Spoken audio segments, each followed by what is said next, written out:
Hello, আসসালামু আলাইকুম viewer, সবাই কেমন আছেন? আজকে আমি প্যাকেটের ফালুদা তৈরি করব আর এর মধ্যে আমি 3-4টি কালার মেশাবো।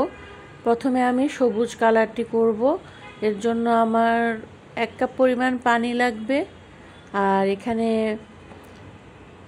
সবুজ কালারটি মেশানো আছে প্যাকেটে, আর এটি আমি দিয়ে দিলাম। এর মধ্যে আছে agar agar, essence, colour, food colour আর হালকা চিনি। এটা ভালো করে আমি ঠান্ডা পানিতে গলিয়ে নেব, তারপরে আমি চুলায় দিব।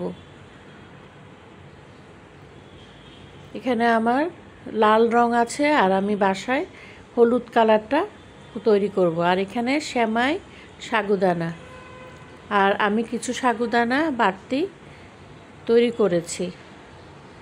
এখানে যে সাগুদানাটা রয়েছে সেটা ছোট ছোট, আর আমি একটু বড় সাইজেরটা দিলাম। তো এখানে আমি 1 কেজির মতো দুধকে ভালো করে গরম করে নিয়েছি। এটা কয়েকটি বলক উঠবে, 3-4 মিনিট ফুটাতে হবে ভালো করে। ফুটিয়ে আমি একটি পাত্রে ঢেলে নিব। ঢালানোর পরে একটু ফ্যানের বাতাসে ঠান্ডা করে ফ্রিজে রাখবো। সবুজ কালারটি আমার হয়ে গেছে।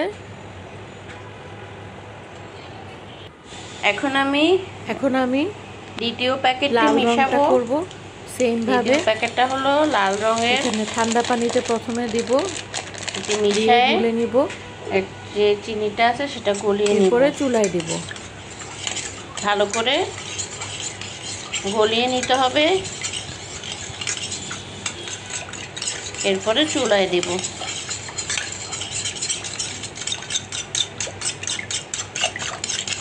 1 কাপ পানিতে আগার আগার হাফ এভাবে করে চিনিটা গলিয়ে তারপরে চুলায় দেব। চামচ। তো এটা আমি চুলায় দিয়ে দিয়েছি। আর চিনি অল্প 2-3 চামচের মতো, আর একটু এসেন্স দিলে হয়ে যাবে ফুড কালার। এখানে লাল রঙের ফুড কালার ব্যবহার করা হয়েছে। তো এইখানে 3-4 মিনিট আমাকে এটাকে ফুটিয়ে নিতে হবে।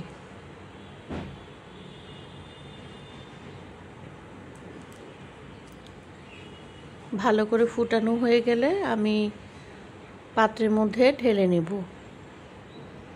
এইভাবে আমি পরের কালারটিও করব।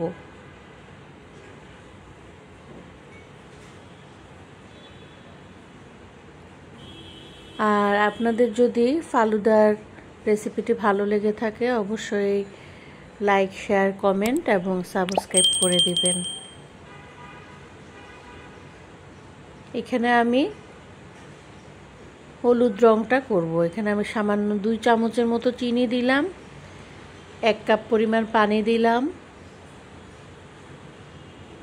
এখানে আগার আগার দিলাম। আমি আরেকটু আগার আগার দিব। আগার আগার কখনো গরম পানিতে গুলতে নাই, সেজন্য আমি ঠান্ডা পানিতে ভালো করে গুলে নিয়েছি। আর এখন আমি দিব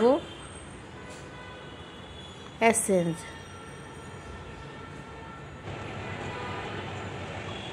অরেঞ্জ এসেন্স আর ফুড কালার অরেঞ্জ কালারের।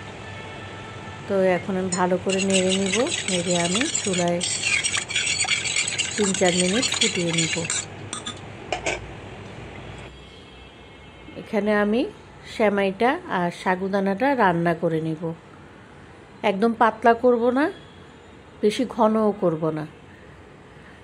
তো ভালো করে হতে প্রায় 15 মিনিটের মতো সময় লাগবে। আর এখানে আমি আলাদা করে বড় সাগুদানাটা নিয়েছি। এটা আমি একদম সিদ্ধ হওয়া পর্যন্ত রান্না করব। তারপরে ওটাকে ছেঁকে আমি সেমাইয়ের সাথে দিয়ে দিব। দেখুন এটা আস্তে আস্তে জমে যাবে। তো দেখুন আমার এখানে সেমাইটা তৈরি হচ্ছে। এখানে আমার সাগুদানাটাও আস্তে আস্তে রান্না হয়ে যাচ্ছে। এটা আমি ওটাতে ছেঁকে মিশিয়ে ফেলব। আর এই ফালুদার মধ্যে আপনারা চাইলে বিভিন্ন ধরনের ফল অ্যাড করতে পারেন। যে আমি সাগুদানাটা ছেঁকে নিচ্ছি, একটু হালকা চামচ দিয়ে পানিটা করে নেব। আর খুবই ভালো লাগে খেতে। বাচ্চারাও পছন্দ করবে, বড়রাও পছন্দ করবে। দেখুন, এটাকে আমি আরও কিছুক্ষণ রান্না করব, তারপরে চুলা থেকে নামিয়ে ঠান্ডা করব। এখন আমি জেলিটা কেটে নিচ্ছি কিউব করে। এটা হলো সবুজ রং, সবগুলো আমি আলাদা আলাদা কেটে রাখবো। এটা লাল রংটা,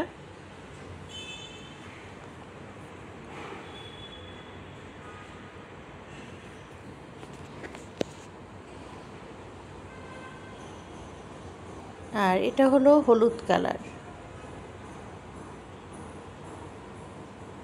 সবগুলাকে এভাবে করে কিউব করে কেটে সব রেডি রাখছি।